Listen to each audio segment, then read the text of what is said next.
Hello दर्शकों, झलक serial में आप सभी का स्वागत है। आज के एपिसोड में जहाँ पे हम देख रहे होते हैं पराशर जो होता है वो ऋषि को बोलता है कि अब नूतन नहीं रहे, इस दुनिया को उसने अलविदा कह दिया है। और ये बात जो है आप झनक बिटिया को अभी मत बताना, क्योंकि अभी अभी जस्ट वो बीमारी से उठी है और अगर उसको ये पता चलेगा तो बहुत बड़ा धक्का लगेगा। मेरी आपसे यही गुजारिश है शहरी बाबू, प्लीज़ उसको कुछ मत बताना और उसका ध्यान रखना। हम उसको गाँव में कैसे रखें, हम तो खुद गाँव से बाहर रहते हैं। उसका हमरे और नूतन के अलावा कोई भी उसके दुनिया में नहीं है। उसको अब रह पाना, अकेले जी पाना बहुत मुश्किल है। हमारी बिटिया को ज़रा संभाल लेना। हमें नहीं पता था नूतन हमें इस तरह से छोड़ के चली जाएगी और हम अपनी झनक बिटिया के लिए कुछ भी नहीं कर पाएंगे। वो बस यही चाहती थी उसकी बेटी जहाँ भी रहे खुश रहे, और इससे ज़्यादा हम कुछ नहीं चाहते। शहरी बाबू, आप प्लीज़ उसका ध्यान रखिएगा। हम आपसे विनम्र निवेदन करते हैं, इससे ज़्यादा हम आपको कुछ नहीं कह सकते। अभी बिटिया जस्ट अभी बीमारी से उठी है, अगर उसको ये पता चलेगा उसकी अम्मा तो भागती दौड़ती हुई पागलों जैसी चली आएगी। लेकिन अभी आप उसको सब बातें मत बताइएगा, कुछ दिन हो जाने पे बताइएगा। उसके बाद वह कॉल रख देता है। ऋषि जैसे ही सुनता है ये सब एकदम से शॉक हो जाता है। ऋषि बोलता है, पराशर जी आप प्लीज़ चिंता मत कीजिए, आप झलक की चिंता बिल्कुल भी मत कीजिए, मैं उसको संभाल लूँगा और हैंडल कर लूँगा, ठीक है। तभी यहाँ पे पराशर मुड़कर देखता है नूतन की चिता को और भी वह मायूस होकर रोने लगता है। तभी यहाँ पे जेठू पूछते हैं, क्या हुआ ऋषि, तुझे पराशर का कॉल आया था क्या? ऋषि बोलता है, हाँ अब नूतन जी नहीं रही। जेठू बोलते हो भगवान उनकी आत्मा को शांति दे, पता नहीं ये सब कैसे हो गया और कैसे होगा, वो बच्ची कैसे जिएगी, उसका इस दुनिया में कोई है भी तो नहीं। तभी यहाँ पे ऋषि को याद आता है कि नहीं अनिरुद्ध तो है ही। तभी ऋषि बोलता है, नहीं उसका एक लोग अभी भी हैं। तभी यहाँ पे जेठू बोलते लेकिन वो तो पराशर है, वो तो उनको बाऊजी मानती है, वो उसका सगा तो नहीं, और वो तो गाँव में रहता नहीं, वो तो क्रांतिकारी, वो क्या ही उसका ख्याल रखेगा। तभी यहाँ पे ऋषि बोलता है, मैं उसकी बात नहीं कर रहा हूँ, मैं उसके बायोलॉजिकल फादर की बात कर रहा हूँ। तभी जेठू बोलते तुझे पता है क्या उसके बायोलॉजिकल फादर कहाँ है? ऋषि बोलता है, नहीं बस वक्त आने पर सब पता चल जाएगा, मैं फिलहाल जा रहा हूँ फुल को डिस्चार्ज करा के घर लाने, आप लोग ध्यान रखिएगा। तभी हम देखते हैं पुतुल जो होती है वो झनक को घर लेके आती है।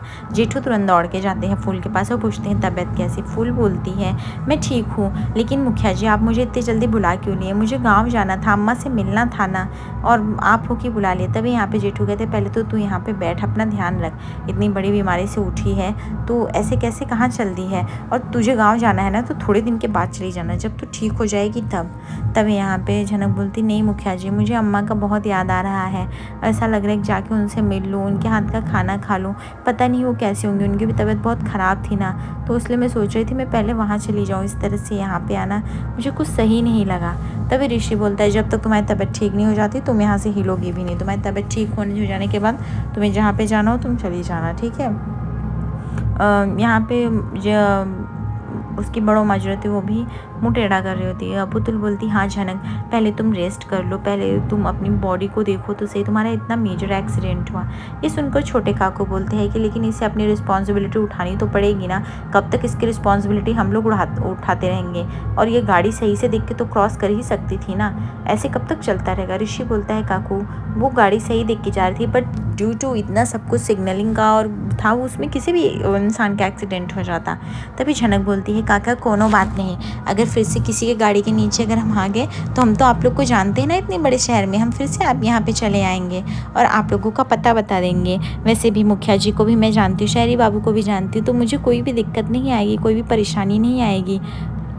यह देखकर उसके काका बोलते हैं, नहीं अगर ये सब करना है तो तुम्हें ऐसी दिक्कतें ही नहीं खड़ी करनी चाहिए। ऋषि की माँ को तुरंत बुरा लग जाता है और वह झनक को बोलते, बिल्कुल भी नहीं, इस बार तुम आ गई हो क्योंकि ऋषि की गाड़ी से एक्सीडेंट हुआ और हमने ये पहला मौका दे दिया, लेकिन हर बार तुम अगर सोचोगी ये सब होगा तो तुम्हारी बहुत बड़ी गलतफहमी है, तुम यहाँ पर बार बार तो नहीं आ सकती, यह तुम्हारा पहला और आखिरी स्टेप है, इसके बाद तो तुम यहाँ नहीं ही आ पाओगी। तभी यहाँ पे झनक जेठू को देखने लगती है। जेठू बोलते हैं कि कोई बात नहीं बेटा, ये सब मत सोचो। यहाँ पे ऋषि अपनी माँ को शांत कराता है कि माँ प्लीज़ अभी कुछ मत बोलो उसे।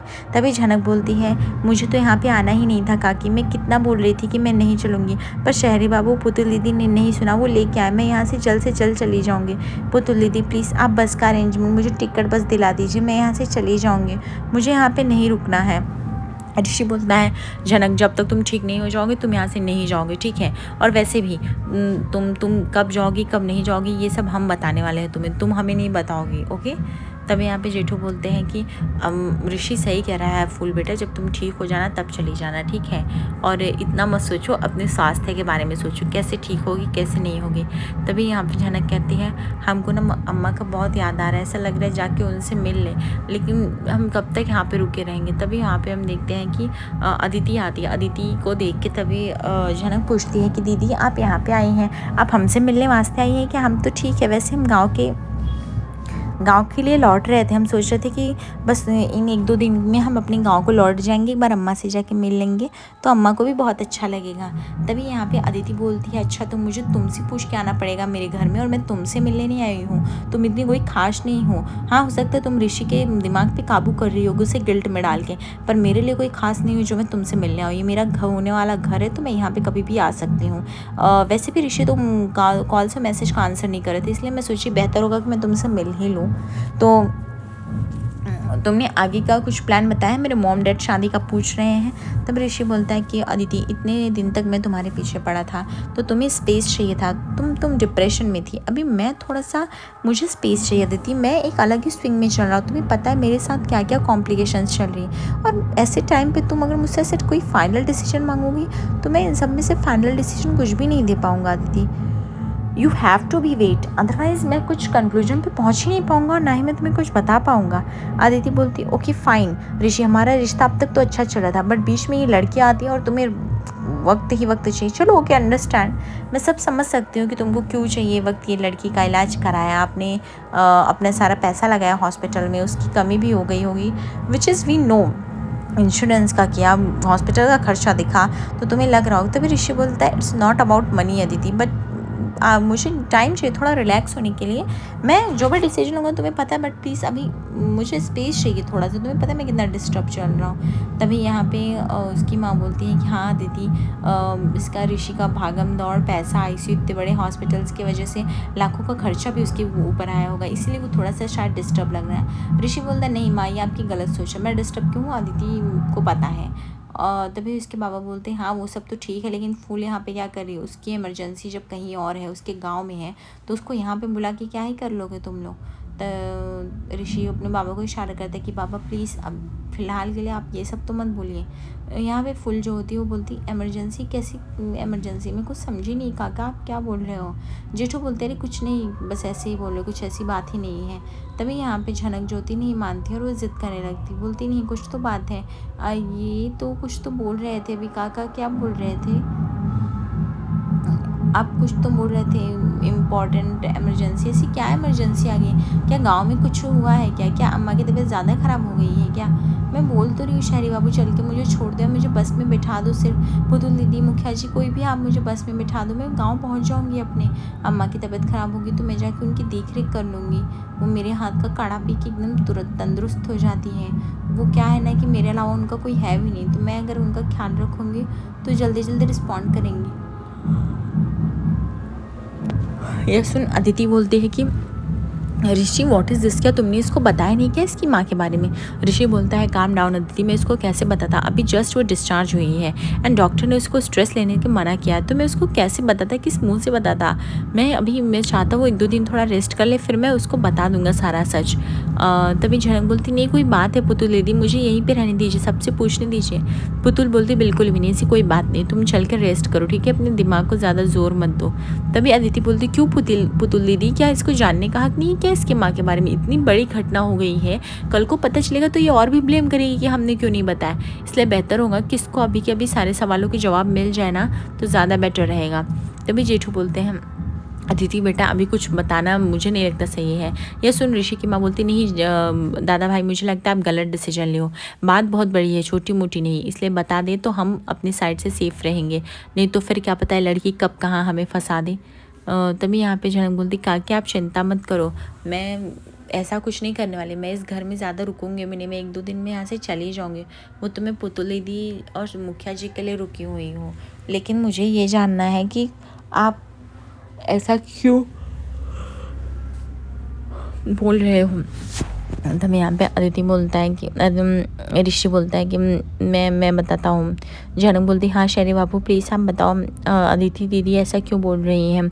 ऋषि जो होता है वो बोल नहीं पाता है, वो झनक को बस ये बोलता है कि तुमको गाँव जाना है। आई नो तुम्हारी माँ का तबीयत भी ख़राब था, आई नो इम्पॉर्टेंट है, लेकिन अभी तुम्हें 1-2 दिन 3 दिन यहाँ पे रहना है। जिस दिन तुम्हें लगे हाँ तुम अच्छा फील कर रही हो, तुम ओके फील कर रही हो, मैं खुद तुम्हें गाँव ड्रॉप कर दूँगा, बट राइट नाउ अभी तुम्हें यहीं पर रहना है। झनक ज्योति बोलती बिल्कुल भी नहीं शैरी बाबू, मुझे मेरे गांव जाना है, अम्मा के हाथ की रोटियां खानी है, खाना खाना है, सोना है, उनसे बातें करनी है ढेर सारी। मैं यहाँ पे नहीं रह सकती बाबूजी, यहाँ पे मेरा दम घुटता है, मैं इस घर में नहीं रह सकती, मुझे मेरे अम्मा के पास जाना है। ऋषि बोलता है कि तुम्हारी अम्मा की हालत इतनी ख़राब थी तो हम उसको डॉक्टर के पास लेके गए थे। उसके बाद हम देखते हैं कि अभी जेठी सोच रही होती कि ऋषि पता नहीं आज ये सच बता भी पाएगा कि नहीं, और कहीं बहुत देर ना हो जाए। तभी हम देखते हैं कि अर्शी जो होती है वो झनक को पूछ रही होती है कि जब तुम्हें बड़ा सच का पता चलेगा तो तुम्हें अंदाज़ा भी नहीं होगा।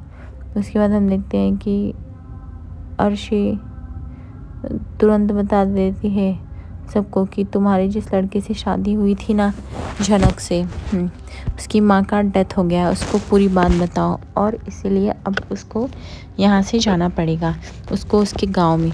यह सुनकर झनक एकदम शॉक हो जाती, बोलती शैरी बाबू ये क्या बोल रही हैं दीदी, क्या ये सच है? मेरी अम्मा क्या मेरी अम्मा नहीं रही क्या? बताओ ना। ऋषि एकदम से शॉक हो जाता है। ऋषि को लगता है कि आखिर वो किस मुँह से सब कुछ बताएगा, पता नहीं ये सब कॉम्प्लिकेशन झेल पाएगा भी कि नहीं झेल पाएगा। तभी यहाँ पे जेठू बोलते हैं कि देखो फुल बेटा, हम तुमको इन्फॉर्म नहीं कर पाए उसके लिए काफ़ी शुक्रिया, लेकिन इतना ही हमको समझ में आया तो हम वही करते गए। तभी यहाँ पे ऋषि बोलता है कोई बात नहीं, अगर तुम बोलना चाहती हो तो तुम अपने मुँह से भी बोल सकती हो, वैसे भी उन लोगों को सब कुछ पता ही रहता है। उसके बाद हम देखते हैं कि जैसे अदिति की कड़वी बातें सुनकर गोविंद एकदम से वो हो जाता है। तभी यहाँ पे अदिति को समझता है कि सारा मेहनत सारा किया था सिर्फ 11 दिसंबर का है। ऋषि को बचाने के लिए झनक सारा इल्ज़ाम देती है, अदिति सारा इल्ज़ाम झनक को बढ़ा दे देती है, तो झनक को सब कुछ मैनेज करना पड़ता है।